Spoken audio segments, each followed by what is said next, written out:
Is a beautiful, though one of our newer hymns of the faith, and I hope you took the time to turn and follow along in that number. And I trust, Pastor Robert, that we will be singing that soon as a congregation. I thought so. So thank you for familiarizing us with that. I did want to also make note to mention this, and then we also planned one other comment that we, on behalf of the Elder Board, would like to extend to you. But first, of lesser significance and lesser importance, I just wanted to let you know, in case any of you had been trying to reach me this last week, that as of Sunday night, my phone ran an update that crashed it, along with evidently a number of other S7s that are floating around out there, and completely wiped it clean, and it is not recoverable. And so that was an unfortunate and somewhat irritating experience, but a sanctifying one nonetheless. And I felt completely isolated and unsocialized then in that context, and remained so because all of your contacts, which I've previously had, were also wiped out. And Samsung is providing a replacement phone for myself and hopefully others who had that same experience. But in the meantime, I got a temporary one. If you've got my contact, or if you want my contact, please ask me. But if you wouldn't mind, give me a phone call and leaving a voicemail if you need to, or sending me a text. That's the easiest way, with your name and your phone number. That would be extremely helpful, so I can re-enter all that data into my phone. I would greatly appreciate it. And at the same time that happened, our Wi-Fi went down here at the church, preventing me from accessing my email, and we don't have internet yet at our new home either, so I was not able to contact any of you in that way either. Many of you have already sent that information, and somebody even sent me a text and said, hey, here's my number, but they didn't say who it was. So if you've already texted me with your contact information, go back and just take a quick look and maybe make sure you put your name in there too, so I can save your number. Greg, I need yours again. Robert, I need yours again, and I'll need Tom Joyce's again too. And so I want to let you know that. Second, much more serious matter, issue that we need to bring to your attention. It is with great sorrow and regret that last Sunday, Trinity Church in Portland, Oregon, was brought to the attention of the Elder Board there, that their pastor, Dr. Arturo Azurdia, was accused of sexual immorality. And following the requirements, the biblical requirements, and we're thankful for that, in 1 Timothy chapter 5, the elders did not receive the accusation except for by 2 or 3 witnesses, and so then they sought out that very day evidence that would seem to lend any kind of credibility to that accusation, and having found it, they brought it to Dr. Azurdia's attention and confronted him on the subject, which he confessed and admitted to, in addition to a prior sexual relationship that he had with a woman outside of his church before coming to his church in Portland, Oregon. That comes as devastating news to us. Obviously, that kind of conduct brings great reproach to Christ as well as his church, especially when that kind of conduct and hypocrisy, that life of hypocrisy, is performed by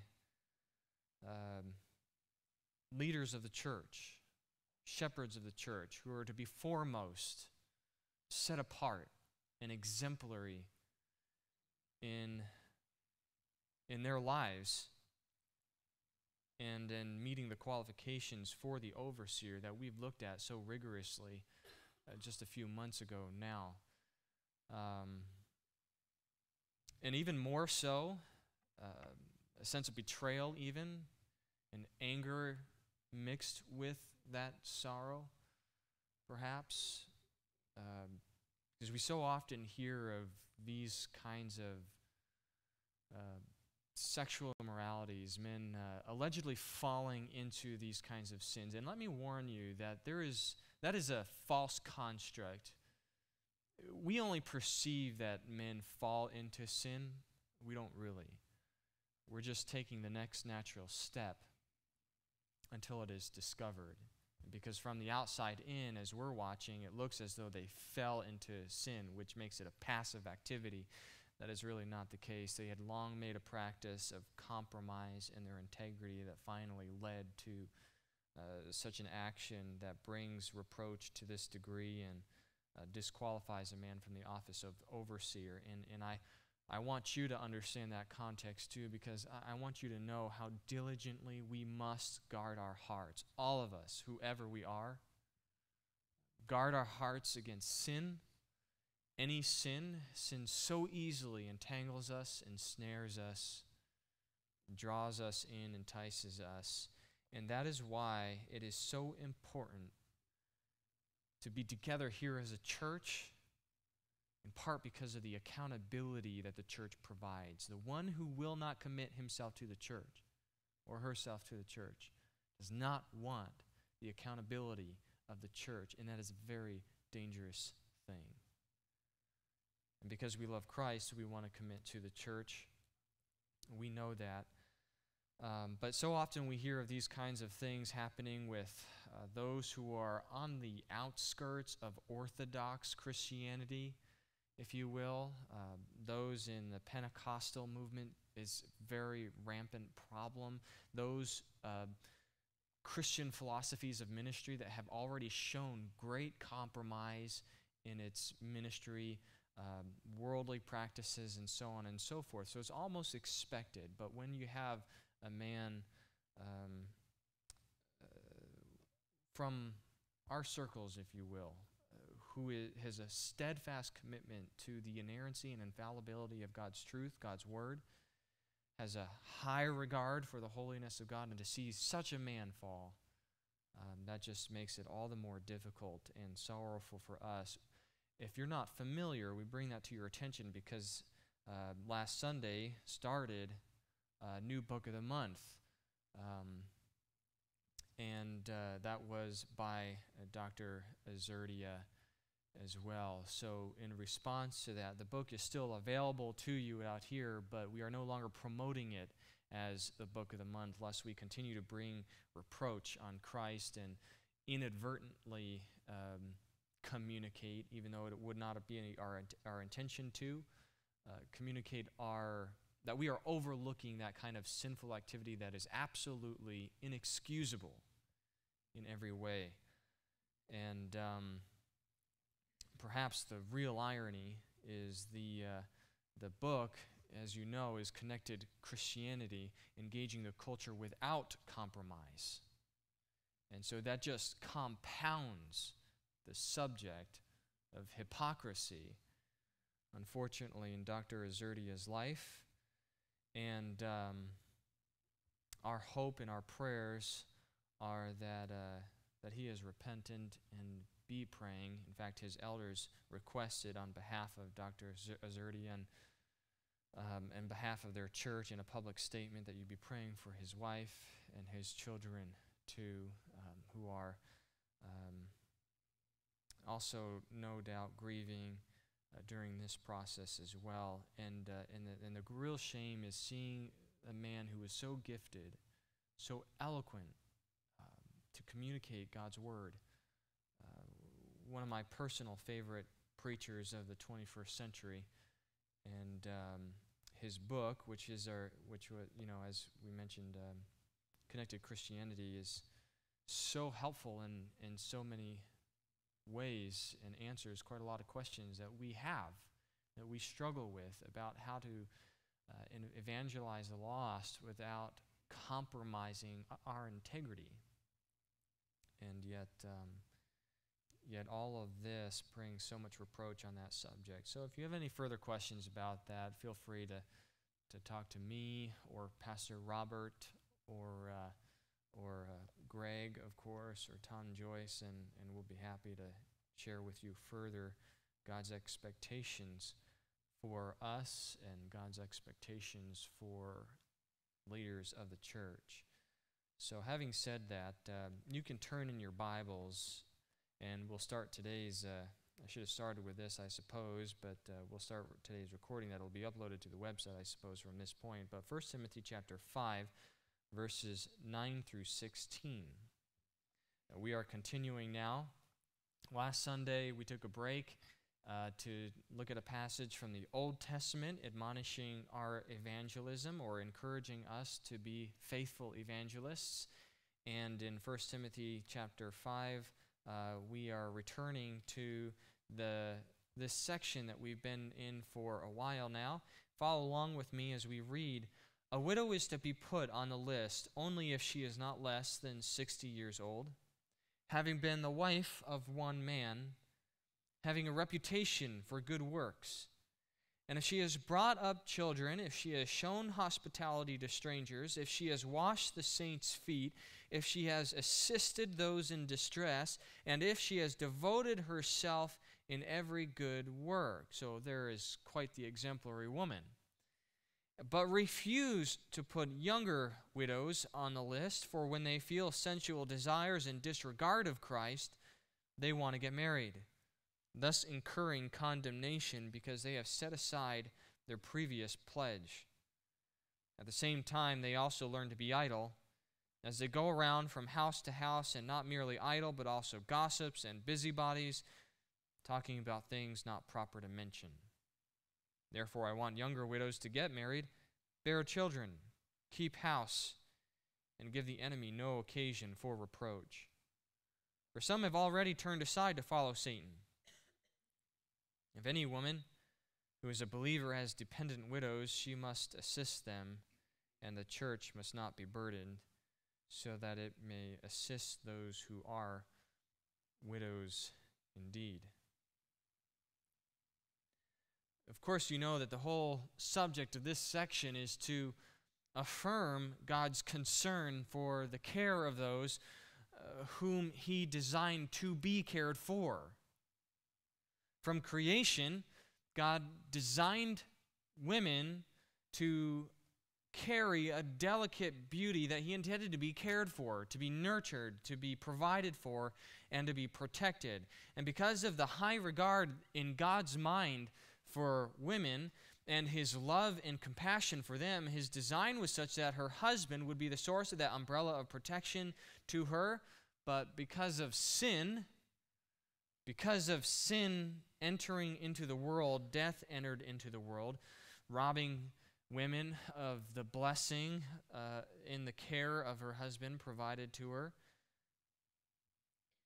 the care that her husband would give, or in many cases because spiritual death also occurred in all men after the fall. Selfish and sinful desires enter the heart of man, and that those selfish and sinful desires, because of spiritual death, led to the destitution of other women who were functional widows, we might say. Widows who were deserted by their husbands, who forsook God's design and God's plan for them. So because of the fall, we have instances, of course, because of death entering the world, women who are now in a position of destitution, their husbands having departed from them in death, or because of spiritual death, or because of the consequences of sin entering the world and selfishness as a result of that sin, men leaving and deserting their wives even while they live, and they find themselves destitute as a consequence of that. In fact, up until even just the latter half of the 20th century, even the secular American culture recognized that it was an intrinsic evil for men who are living to forsake his responsibilities to his wife. And so even in the event of a divorce, was required to provide alimony to her in order to ensure that her needs would continue being met. That was a social injustice to leave her destitute. And it wasn't until the women's liberation movement that all of that was overturned. Alimony was abolished, and it became all the easier for men to live their own lives, desert their wives, divorce them, and leave them largely on their own in poverty. It was the perspective of the women's liberation movement that as long as women were dependent on men, there would never be equality, and therefore abolishing her dependence on her husband for provision had to be done away with no matter what the cost was, no matter the hardships that would be incurred to them as a result of that. And since then, I gave you a few figures last time, and if you weren't here, you can go back and listen to those stunning figures, really, as a result, according to the U.S. Census Bureau, of the women's liberation movement, ironically called the widespread destitution of women being on the rise, their poverty rates higher than they were before they ever became career-oriented. Indebtedness is higher, anxiety is higher, depression is higher. The happiness of women in general has substantially decreased, all because of the natural consequences of not following God's design for men and women. In our rebellion, we refuse God's design. We seek to rebel and break away from the cords, the bonds of love that He has established for us in His Word. And at the same time that the standard of living has decreased for women post-women's liberation movement, the standard of living for men has actually increased. Again, all data being verified by the United States Census Bureau. That's really the irony of it all. The ones who've stood to gain the most from the women's liberation movement are men, while women now bear the brunt of all the adverse consequences. But God's design was that women be cared for, provided for, and having deep compassion for them. Because of the consequences of sin entering into the world, He ensured that women would continue to be provided for should they be left alone. Regardless of how they came to be left alone, whether because of sin or because of death, He desires that they be cared for and provided for. First, their responsibility to be provided for and cared for comes through her children and grandchildren, and in the event there were none, by the church, where she would fall then under the direct care and provision of God. What we've been looking at over the past few weeks is the criteria by which the church is to discern then its role in that provision, whether by holding men accountable in the fulfillment of that responsibility as husbands, holding her children and grandchildren accountable in their responsibilities as children and grandchildren, or taking on that responsibility itself if certain criteria are met, if these women do indeed show themselves to be committed to Christ. Basically, Paul gives us three qualifications then in this vein. First, she is at least 60 years old. Second, she is to be remembered as a faithful wife. And third, she is to be recognized for her good deeds on behalf of the church. We're going to be looking at the first one this morning. But that final point is the emphasis in verses 9 to 16, where we will continue to be seeing the portrait of a godly woman. And even this morning, as we look at this first qualification, really, that she be 60 years old, and Paul's explanation for why that is the case, he gives us the antithesis of the godly woman. So even here, we can learn what a godly woman ought to look like, a godly woman who would thus qualify for this kind of care and provision by the church, and therefore, we then know what a godly woman should be. This will be and will have been the commitments of a woman who is mature in Christ, a godly woman. These are the women that Paul says in verse 9 who are to be added to, quote-unquote, the list. Though it is not perhaps the aspiration of all women to be added to this list, it should be the aspiration of all women to be marked by these characteristics. And the list was a term that certainly included a list of some kind that was already existent by this point for support. Paul offers no explanation for what the list is. He doesn't need to. It was understood in the church in Ephesus. They knew what it was referring to. It would have referred to a list of women who had special kind of relationship with the church, women who functioned in some kind of official capacity in the church, much like we saw the deaconess functioning in the church back in 1 Timothy chapter 3.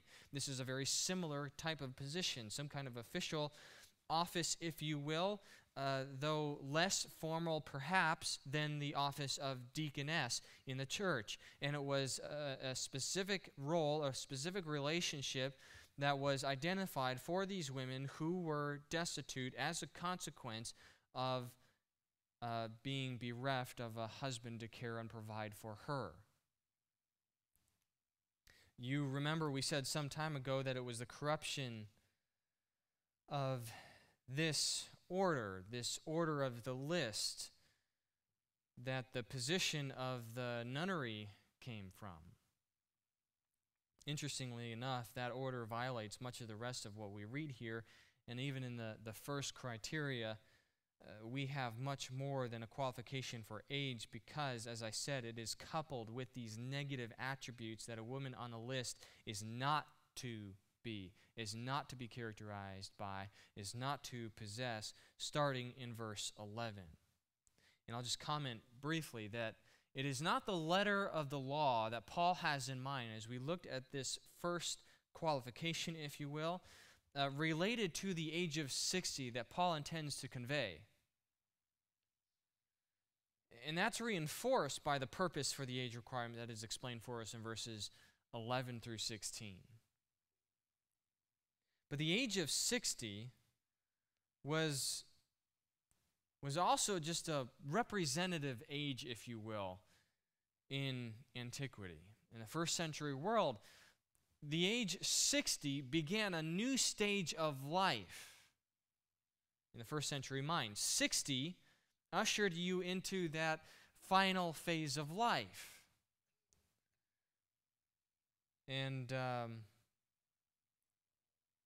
we might consider this final phase of life to begin at the age of 65 today, the age of retirement, or which is soon to be age 67 as life expectancy continues to increase. And we can also easily imagine how taking a hard-nosed approach to the age of 60 as to the letter of the law would also violate the law of love that governs the whole principle of caring for these faithful and godly women who we are instructed to love, to honor, and to support.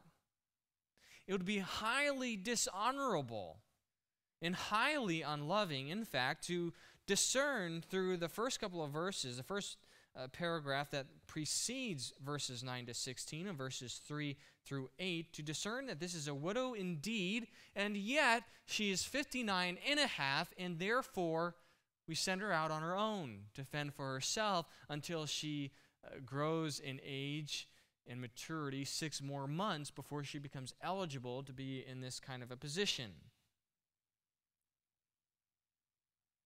That denies honor, denies love. Remember, the term translated widow had a broader definition than our use of the word widow as well. It referred to any woman who was alone, and such a woman would almost certainly be destitute without any source of provision. So certain that destitution was assumed in the event that she was left without a husband. And so here you have this woman, to use the illustration we've already begun with, who is, say, 59 and a half, and she becomes widowed and has no one to care for her. And she has long served the church diligently. She has been a faithful, loving, kind, and supportive servant of the church. It's obvious to the assembly that she is devoted to her church, and that devotion to her church is not merely born out of a love and devotion for her husband and out of respect for him who loved the church and loved Christ, but her love and devotion to her church is in truth born out of her love for Christ. Her faith, in other words, is tested, if you will, It is proven. She doesn't attend and doesn't serve because of who her husband is, because it's what her husband wants and expects and desires of her, and she knows, therefore, that it is honoring to him. But that is her secondary reason for serving the church so lovingly, with such commitment. Her primary reason is because of her love for Christ. And that is shown to the body. She is exemplary in her commitment to the church because she loves her Lord deeply, but now she's left destitute because her husband has left her. And maybe her husband was not able to make arrangements to provide for her in the event of his death, and she has no one in her family to care for her, and now the church looks at her and says, well, you got to hang in there for 6 more months now. I mean, we're sorry, but Paul very clearly says 60. And so because we're following the letter of the law, he says 60, you're 59 and a half, you're not going to cut it. But we'll tell you right now, if you're going to make it, you're going to just have to trust the Lord. Maybe as we so often do, we come to know her need, and rather than blessing her and being the instrument of God's care and provision, we admonish her, the Lord will provide. You shouldn't doubt him. He'll send a way. He'll meet your need. And we send her off hungry.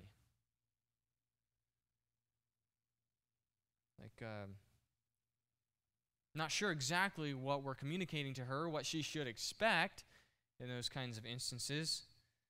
A manna from heaven or a prophet to come along and pronounce that her oil and flour will never run out. No, what we're really saying is that it's going to get bad enough that someone will eventually your physical need. It's just not going to be me. I'm not going to be the one to do that. I'm not going to be the one to bless you. That's not the spirit of generosity that's supposed to characterize the church either. So it wasn't that the church couldn't, under any circumstances, assist those who were under the age of 60. The age of 60, and this is why context is important, was simply an age marker, an era of life. It was to say that to be put on the list, identifying your special relationship with the church, you had to be considered to be in this final stage of life, and that's all. And 60 was the round number that they used for that designation.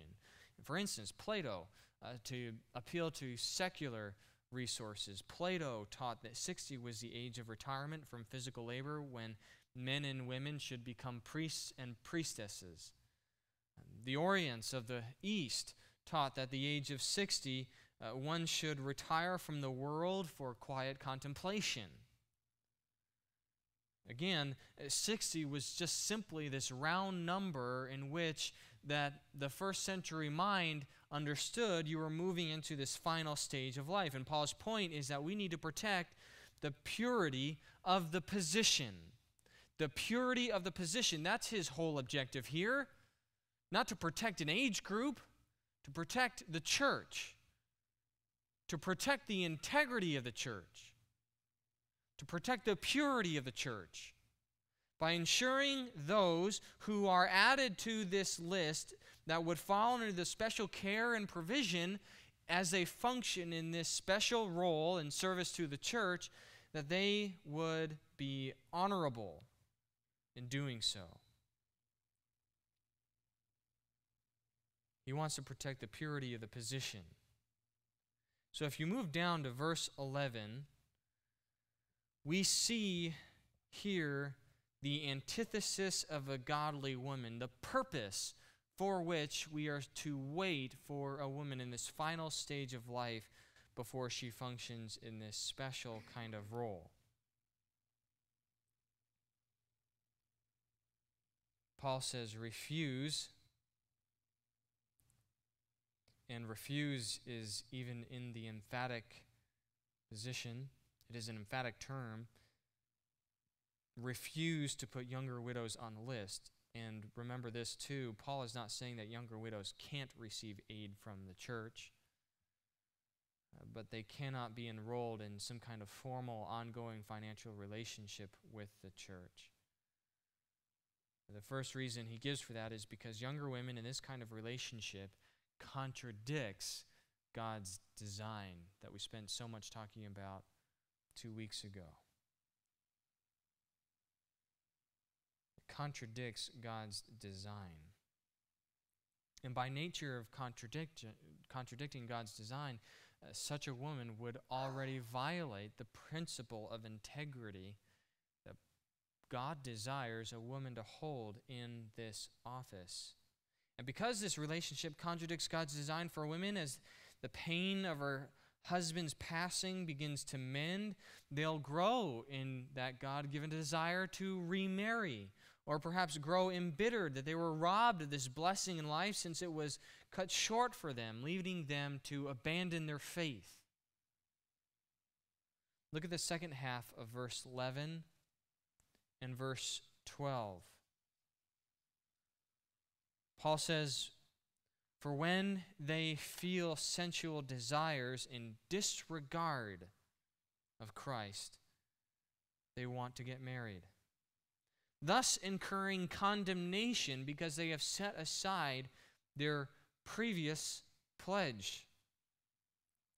This is an unusually harsh judgment that Paul makes on these young widows.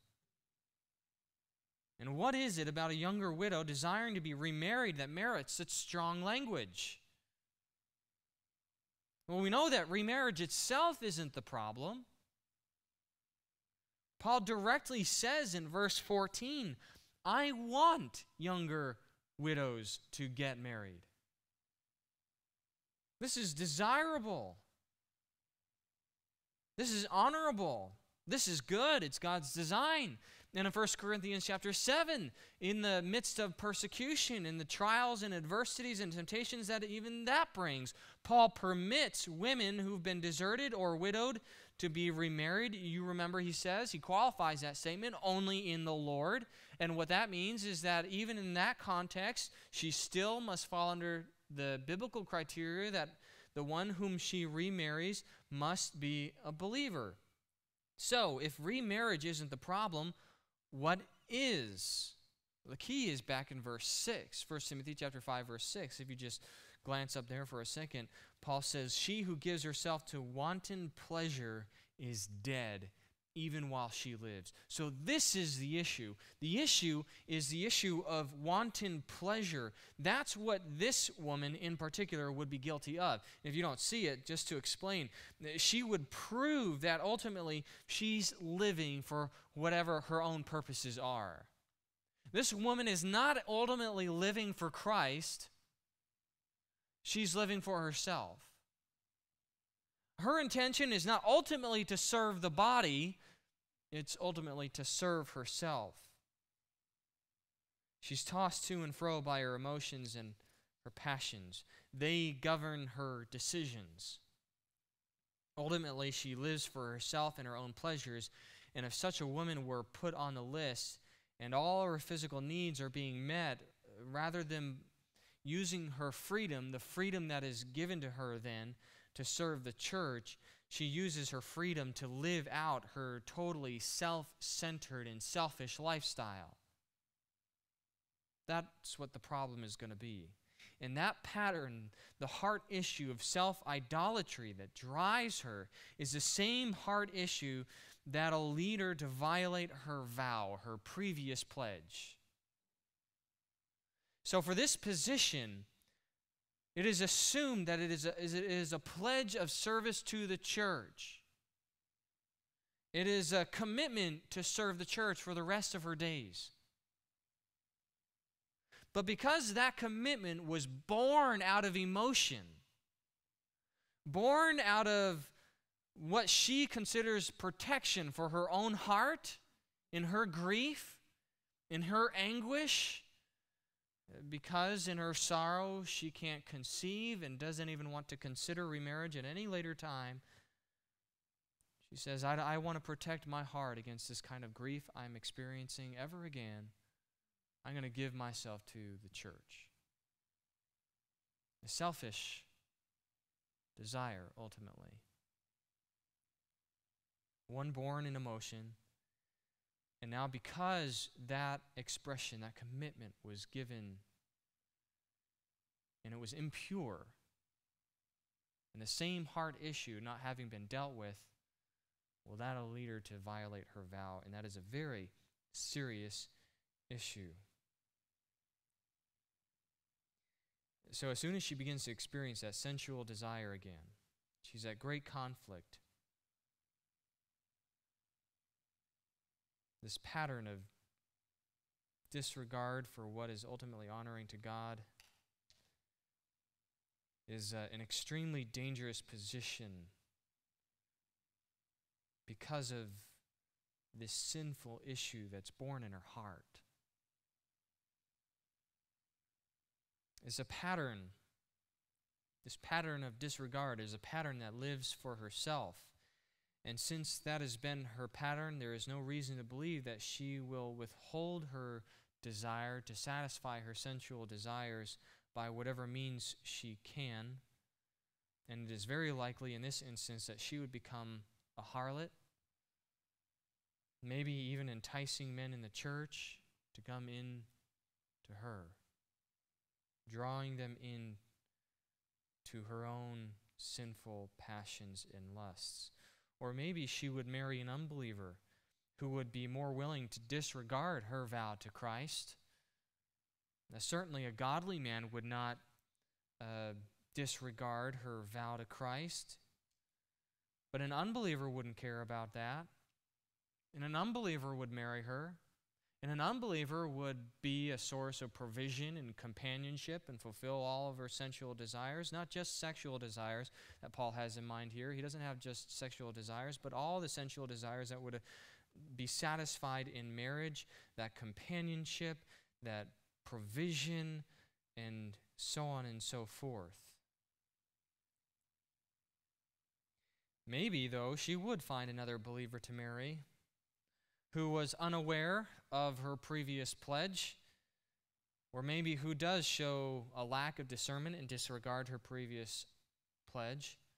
And she would marry another believer, and that would be according to God's design for her. But because of her previous pledge, now she would, even in this instance, bring tremendous reproach on the church of Christ. If you turn back to Numbers chapter 30 for a minute, you'll see just how very seriously God takes any kind of pledge or an oath. And this is why, even in this instance, because of her oath, because of her pledge, yet she marries, as a believer, she marries another believer per God's design. It still brings reproach on the church, and this is why. Bottom line, God takes what we say we will do so very seriously. And he takes very seriously what we say we won't do. Starting with verse 2. If a man makes a vow to the Lord, to Yahweh, or takes an oath to bind himself with a binding obligation, he shall not violate his word. He shall do according to all that proceeds out of his mouth. So there you have, a man's speech is supposed to be marked by integrity. He is to be held accountable to what comes out of his mouth. Now, look at the verses that follow in verses 3 to 8.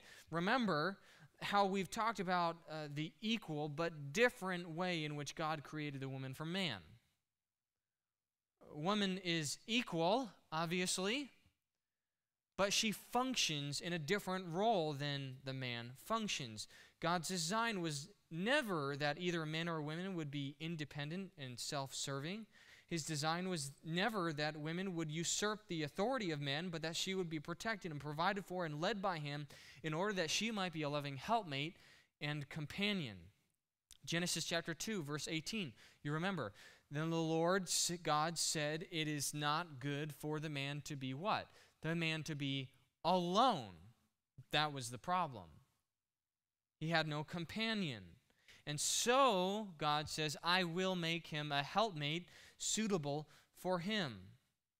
So God's design is that she would be a helpmate to her husband in order that she can successfully be his loving companion. And in case you're wondering, well, where is the gift of celibacy in all of this?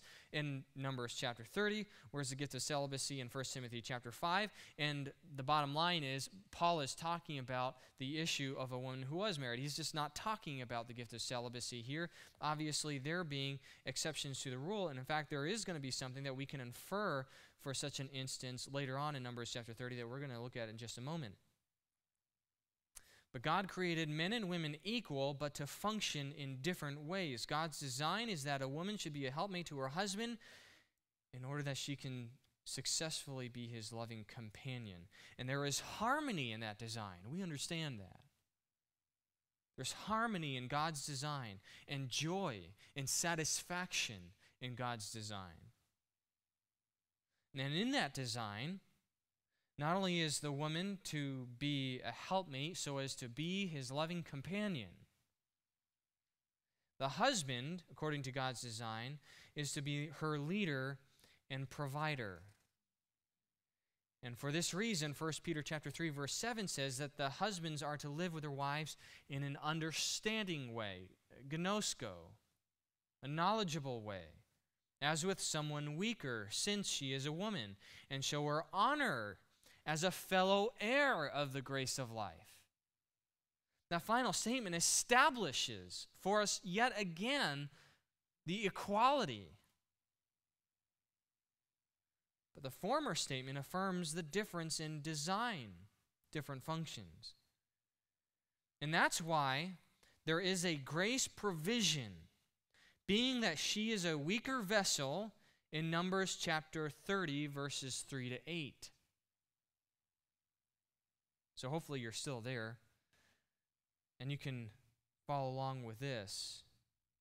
And to summarize it, we would put it this way simply: while she lives under either the leadership of her father or the leadership of her husband, he has the right to prevent her from making binding decisions on herself in the event that she does make an emotionally driven decision as the weaker vessel, the one who is knit together differently in order that she can be the perfect companion, the nurturer,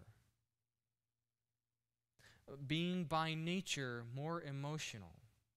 God provides in his law a grace provision to prevent her from making a foolish vow born out of her emotions. And understand that that is not to say by any means that men don't make emotionally driven, foolish decisions. They most definitely do. And I'll include myself and say we. We most definitely do.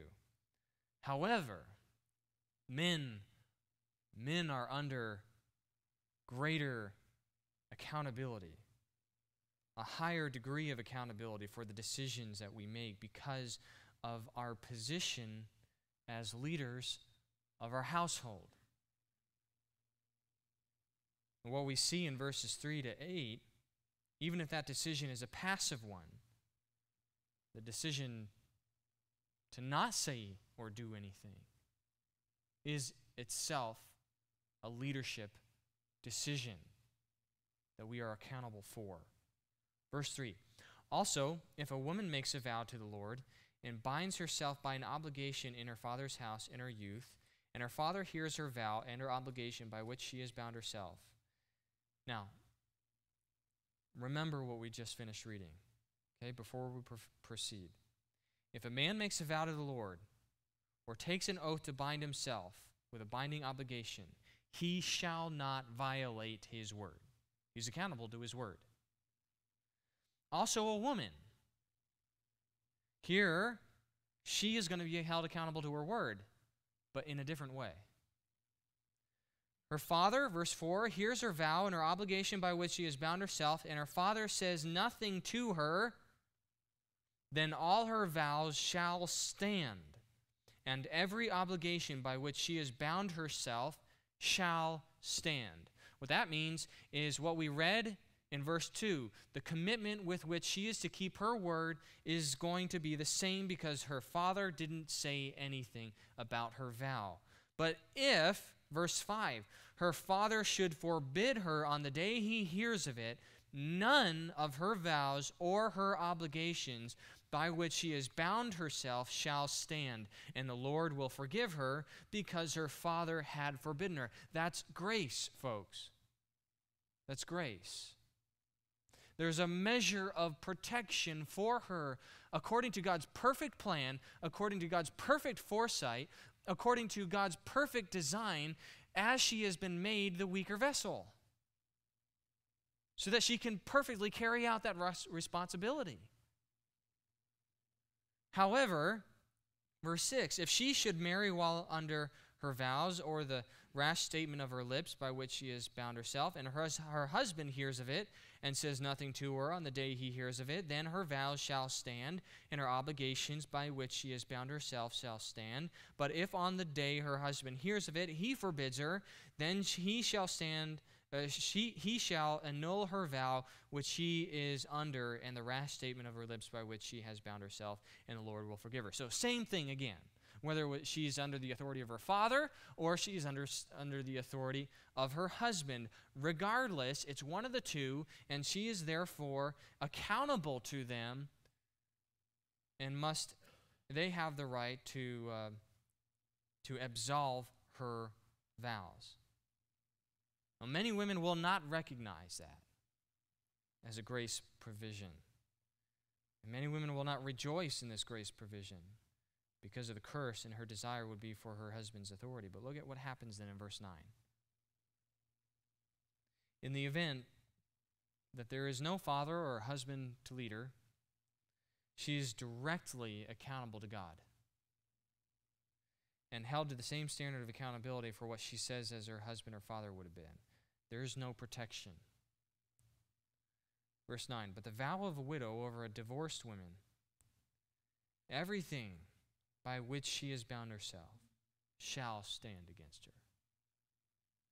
However, if she vowed in her husband's house or bound herself by an obligation with an oath, and her husband heard it, but said nothing to her and did not forbid her, then all her vows shall stand, and every obligation by which she bound herself shall stand. So if we go back to 1 Timothy chapter 5, verse 11 then, we understand how very, very seriously God considers this pledge of singular service to the church. Even if this oath is made by an uninformed or emotionally driven condition, in excessive sorrow, in the grief, having lost her husband, she's still bound to her word. Perhaps in her grief, a young widow pledges never again to remarry and will live out her days serving the church. And in that instance, I think what we see is that it is the church's responsibility to act as that grace provision, as her father or husband would have, to annul her vow. It cannot accept that vow, this vow of singular service for the rest of her days to the church, because it's a foolish vow. And in that, she would be absolved from it. It is very likely that in the emotional trauma of losing her husband, having passed away, she would begin to desire all the sensual desires that accompany marriage once again. That pain begins to wane. As the old saying goes, time heals all wounds. And like I said, Paul's not just speaking sexually here, but all the desires of companionship, security, protection,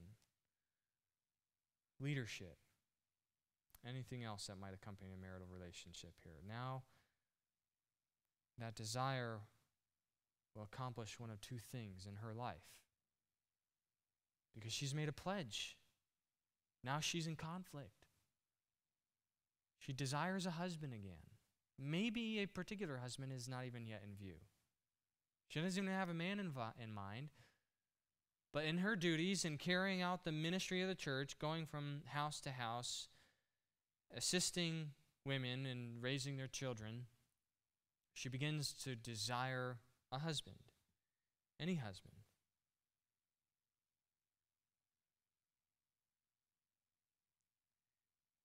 And now this desire accomplishes one of two things. It'll either lead her to break her vow and disregard Christ, or it'll lead her to grow bitter and resentful, and in that disregard Christ.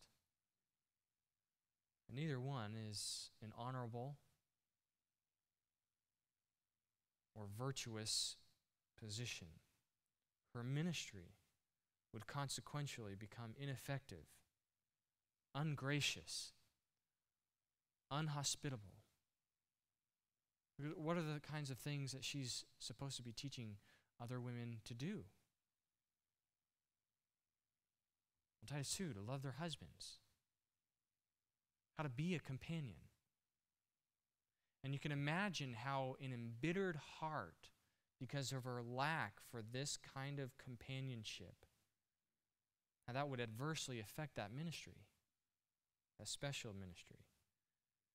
And in her bitterness and anger, she would be in an alarmingly vulnerable position. And in the deceptive nature of sin, she would be tempted to draw in other men because she was denied what she considered to be her right for male companionship, for a husband.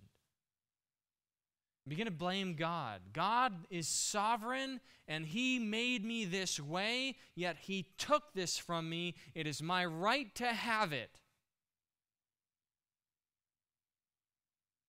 And so she'll pursue that kind of relationship regardless. In her mind, rationalize that she is not responsible for the way she feels, and blame God for her sin. But that's not all. Paul continues, secondly, that her enrollment would exacerbate her lack of maturity. Not having established the pattern of discipline to work autonomously in the ministry, and because of her youth, and because she has no household to care for and the church provides all that she needs, she becomes an idle woman. She hasn't had the experience to be disciplined, to be self-disciplined. And she becomes idle. That doesn't mean that she isn't tremendously busy. They're just tremendously busy doing nothing. The only other time this word idle is used in the New Testament is actually found in Titus chapter 1, verse 12, where Paul says that Cretans are always liars, evil beasts, and lazy gluttons. And he uses that as an illustration for rebellious men, false teachers. They're idlers, he says, but they're tremendously busy going from house to house, upsetting whole families, being empty talkers and deceivers. So he calls them lazy. That's the word that's translated there, idle. But they're tremendously busy sowing deception. And that is precisely the danger that Paul has in mind for these young widows in 1 Timothy chapter 5. He spells out what that idleness entails. You can translate the next phrase in verse 13 as flitting about from house to house. She becomes idle, doing what? Flitting about from house to house. She's not doing anything constructive. She wastes her time being idle, doing trivial things of no eternal consequence. She's not truly encouraging anyone. And remember, a biblical concept of encouragement is not making someone feel good. That is not biblical encouragement. Oh, well, you know, I went to their home and we had a great time. We were talking about the weather and so on and so forth. And they just left. Their heart was uplifted and I encouraged them. That is not biblical encouragement. Encouragement involves the implication that you are encouraging them toward righteousness. That's what it means. It means to encourage someone and challenge them to live a holy life. That's what biblical encouragement is.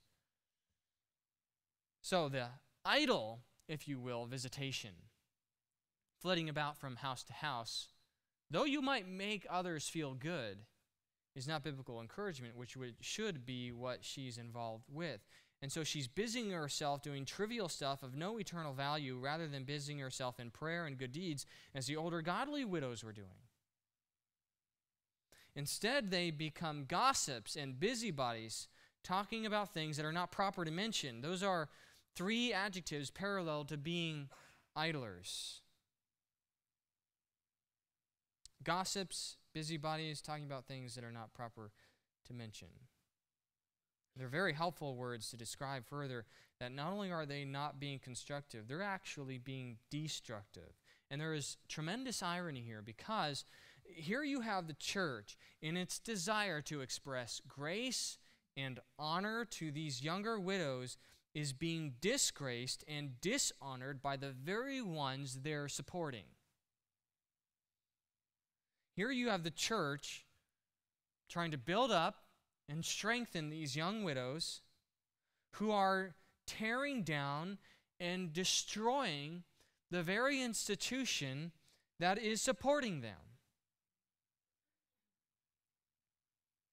But that's the extent of incongruency for the embittered heart. That is the illogic and irrationality of sin.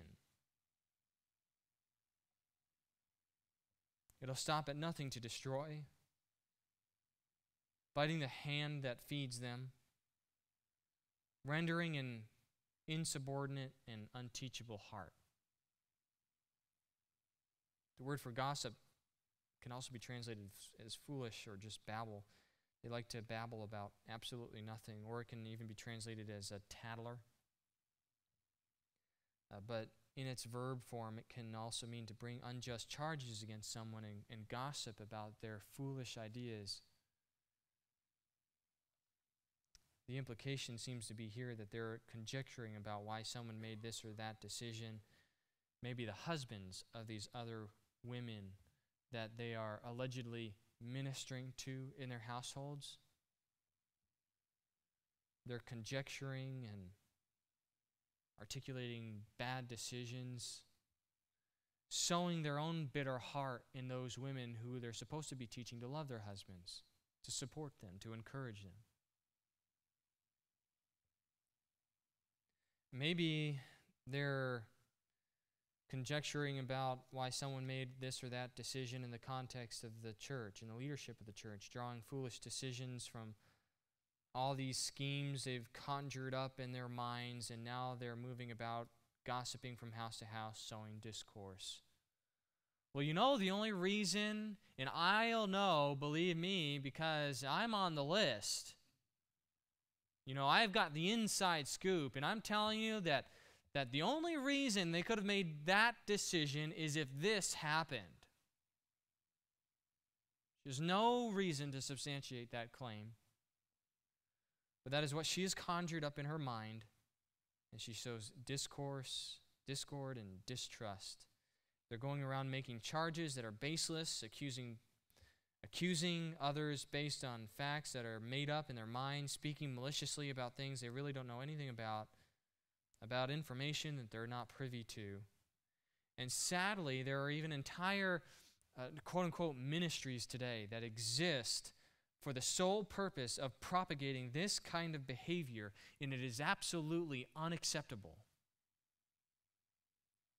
And very similar to being gossipy, they become busybodies. Those usually go hand in hand together. They become meddlesome. They're sticking their noses in business that doesn't concern them. That's basically the idea. They keep adding fuel to controversy. They just feed off of it. They feed off of controversy. It's as if controversy gives them a sense of entitlement and purpose. And controversy follows them wherever they go. It seems like wherever they go, there's controversy. And be warned, if controversy follows you everywhere you go, it might be because you're the one who's fueling it. Proverbs 26:20 says, "For lack of wood the fire goes out, and where there is no whisper, contention quiets down." So maybe you're the source of wood. But nevertheless, these women certainly would be. And that's also why Proverbs chapter 20, verse 19 says, don't even associate with a gossiper. He who goes about as a slanderer reveals secrets. Talking about things that are not proper to mention, Paul says at the end of verse 13, there is a lot of conjecture about what Paul has in mind here when he says that. What is it that he means when they're talking about improper things? But any slanderous, any gossipy, any complaining, bickering, busybody kind of speech would have been improper and unfitting for the godly woman. That's obvious. But we can also assume that they were being duped because of the conjectures of their own mind and immaturity in the Word, and they were espousing inaccurate teaching, drawing faulty conclusions, erroneous applications, justifying or even propagating ungodly living or ungodly thinking among other women, and very likely even rank heresy. That would definitely agree with Paul's conclusion of these women in verse 15, that some have already turned aside to follow Satan. They're propagating heresy. They become so deceived and duped. That's catastrophic. But there are a number of parallelisms between these women and Paul's opponents in Ephesus. In 1 Timothy chapter 1, verse 6, Paul identifies their speech as foolish. In 1 Timothy chapter 6, verse 20, he says that it's empty and baseless. And 3 different times in chapters 1, 4, and 6, he calls their teaching ignorant as well. And so it seems very likely that these young women were wooed and carried off by these false teachers. You remember 2 Timothy chapter 3 very well. Paul says in verse 1, but realize this, that in the last days difficult times will come, for men will be lovers of self, lovers of money, boastful, arrogant, revilers, disobedient to parents, ungrateful, unholy, unloving, irreconcilable, malicious gossips, without self-control, brutal, haters of good, treacherous, reckless, conceited, lovers of pleasure rather than lovers of God, holding to a form of godliness, though they have denied its power. Avoid such men as these, for among them are those who've entered into households and captivate weak women weighed down with sins, led on by various impulses, always learning and never able to come to knowledge of the truth. Well, it seems that some of those very women who were captivated by these false teachers were now acting as ministers in some capacity in the church, and were only continuing to sow discord in the flock, and it was devastating. And isn't it fascinating what the solution to all of this is? Because let's face it, all of that sounds a little bit overwhelming to the biblical counselor, doesn't it? Where are we going to begin?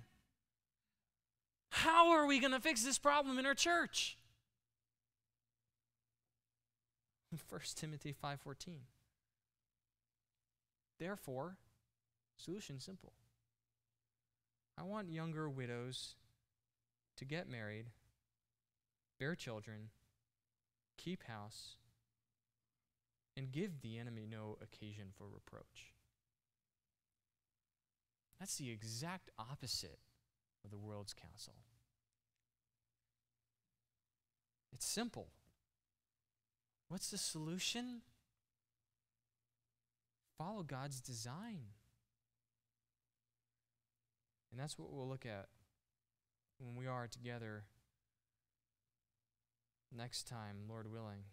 As we said earlier, I'll be flying out for 2.5 weeks tomorrow, and Robert will be preaching again next Sunday, and Greg the Sunday after that. So Lord willing, we'll return and pick up with this on July 29th. And let's close in prayer. Father, we are so thankful for the sufficiency of your word, that it truly is all we need for life and godliness. It's absolutely sufficient. We are not in want of anything. You diagnose the problem and you provide the solution. We thank you for the clarity of your word, and we simply ask for humble hearts to receive it. And we pray these things in your Son's name. Amen.